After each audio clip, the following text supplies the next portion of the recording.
Munnar gap റോഡിൽ വീണ്ടും അപകടയാത്ര.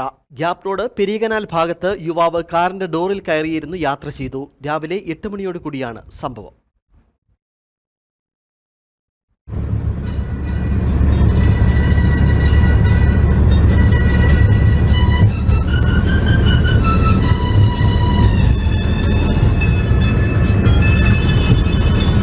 ഇവിടെ ഉള്ളവനല്ല.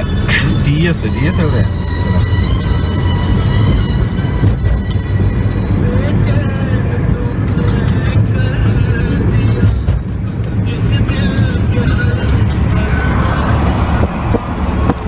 ഇന്ന് രാവിലെ 8 മണിയോടെ ചിന്നക്കനാൽ മേഖലയിൽ നിന്നുമെത്തിയ വാഹനത്തിലാണ് അപകടകരമായ രീതിയിൽ യുവാവ് യാത്ര ചെയ്തത്.